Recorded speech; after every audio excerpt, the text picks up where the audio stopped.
Cooper Flagg. Anybody who watches basketball, you've probably even heard about sports, probably knows his name. Right now, there's a big article going around about if he's going to stay at Duke for another season or if he's going to go to the NBA and possibly unlock a $400 million payday. But it's just not that simple anymore for college athletes. And today, we're going to talk about some smart investment strategies for athletes who may want to secure their financial future or why they're even considering staying back at school another year. So far this year, Coop's been putting up dumb numbers. Scoring at will. He had a 42-point game not too long ago. Duke is playing good. So it's not really shocking that right now he's probably projected to be the number one overall pick in the 2025 draft. Here's a twist, essentially. Nobody really expected him to be staying in school another year, especially after him having the year that he had in high school where they were saying he was already projected to be the number one pick. Now he's essentially talking about maybe coming back. And one of the things he kind of said is this decision is not about basketball. It's really more so about I want to come back. I want to win a national championship. So let's kind of break down what he could do if he decides to stay or if I was him in this situation. So right now he is raking in $4.8 million in college, which is absolutely insane through NIL deals. He's got a couple big sponsors like Gatorade, New Balance. So staying at Duke could also mean that he can make millions of dollars while he's still in college. But if he enters the NBA draft, his rookie contract alone would be worth $12.5 million in the first year. So it kind of sounds like a no-brainer, right? You got 4.8 on this side, you got 12.5. But I think this is kind of where it gets crazy. Because by the time he really hits his second NBA contract, because, contracts have changed. The NBA has a new TV contract coming up, so players are going to be getting paid more money. They're even estimating some of them will be making up to $100 million at some point. But for him specifically, he could be looking at a deal of about $398 million, so let's just say $400 million for sake of simplicity. That's not even including endorsements. So why is this even being considered? Like, why would I even think about coming back to college if I could make $400 million in a couple years? That's really the big question here, right? So why would he stay there? Well, I think for one, kind of based on just a couple interviews I've seen him talk about, he really loves the college experience. I know as a former athlete, for me, it was a great experience. And I think one of the big things that I'll talk about here in a second is like, there's just no bills. You just go to class, go eat, go to practice, go home. But I think for him, he talked about winning a national championship, which Duke has a really good chance to do that this year. But also with NIL money, keeping him financially stable, he really doesn't have to rush into going into the NBA because I've got $4.8 million. I don't really have any bills. So why not, right? But I think he's really not alone. I think really the landscape of college athletics has changed so much where you see some of the top players that are starting to stay in college a little bit longer, develop, especially in basketball. Football, you kind of can stay 3 years, so you kind of develop anyways. But in basketball, the one and done is still happening. But I think there's the financial pressure of like going to the NBA, maybe missing an opportunity, which is still there. But I think now that you're making money, you can still make some decisions, as we'll talk about today, that can still set you up for generational wealth even while you're in college. And so I think it's really have changed. The NIL has really changed the game because now you can still enjoy college life when you go to college and you really don't essentially have to have bills because you got to think about it. You don't have your own scholarship. So you have housing taken care of. You have food taken care of. Now they've got all these top-notch facilities. So it's like, why rush to go into the real world when I'm going to have bills? Traveling all the time, you probably avoid the jock tax as well. So there's a big thing about staying in college. And it sounds crazy because it's like that's a lot of money you're leaving on the table. But I think one of the things, regardless if he decides to stay in college or go pro, he really needs a financial plan to make his money last. And I think that's something that anybody can learn from in this season, even as a college athlete or if you're not even a college athlete.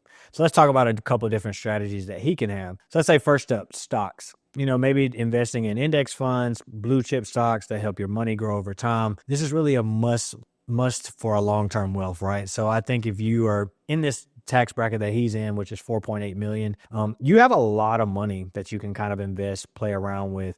And let's just take, for instance, let's just say for sake of argument, that Cooper Flagg takes 15% of his NIL money that he has right now, which would be approximately $720,000. And he just invested. He signs with a firm, works with a firm. He invests that $720, and then he just invests $500 a month for the rest of his life until he's 65 years old. Do you know that man will have $28 million in retirement if he just took 15% of his NIL? So he could still go buy a Louis bag. Hey, he can still go buy a Lamborghini if he wanted. He can have a lot of money left over, but he would would be set up for a really good lifestyle, even though he's probably going to go to the NBA. But let's just say something happens, God forbid, and he doesn't. Him making that 720 right out the gate sets him up for something that really could change and alter his life for the rest of his life.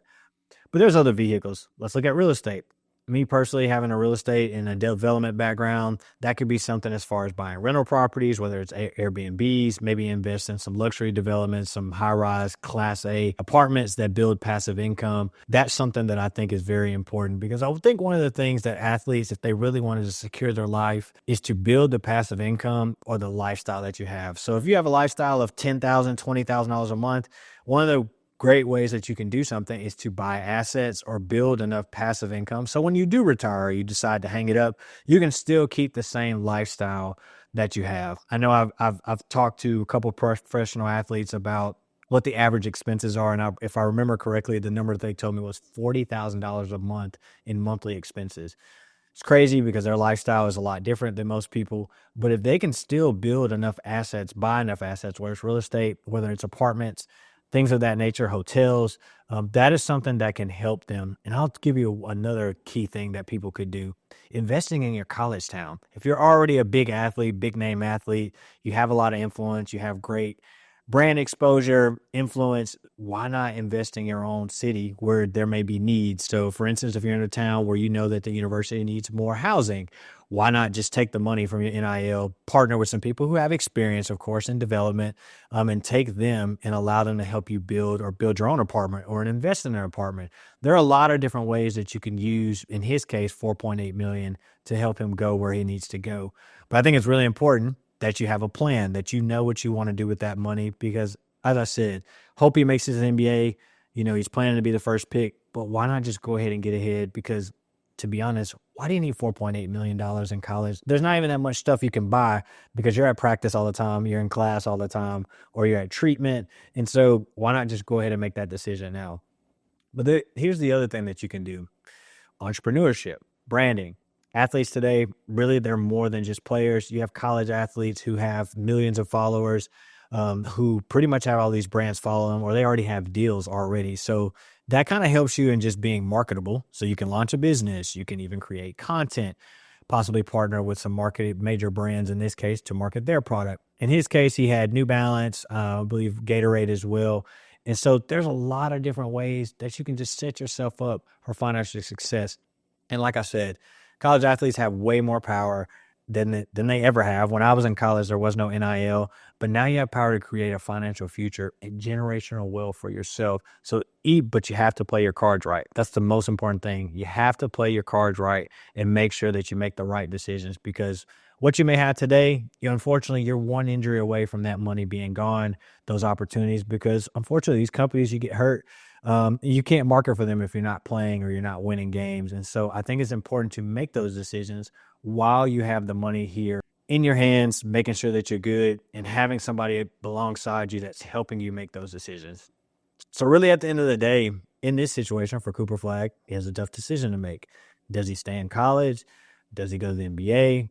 Does he stay for another year and maybe make some better financial decisions? Maybe get a mentor, get somebody who's doing something in real estate, or maybe helping him with his stocks. I think that's really important that he decides to do that, because if he stays healthy, continues to take care of himself, the NBA is going to be there and he can secure this massive contract of $400 million, but he can also set himself up for retirement as well and make sure that life is good after he's done with the NBA. So if you like this content and you think it's something that's been helpful, I kind of want to know, what do you think? Should Cooper stay at Duke or should he head to the NBA? Drop your thoughts in the comments below. Let me know what you think. And don't forget to like this video and subscribe to the channel. And if you like content like this, you like talking about athletes and finance, be sure to check out these videos to learn more about finance.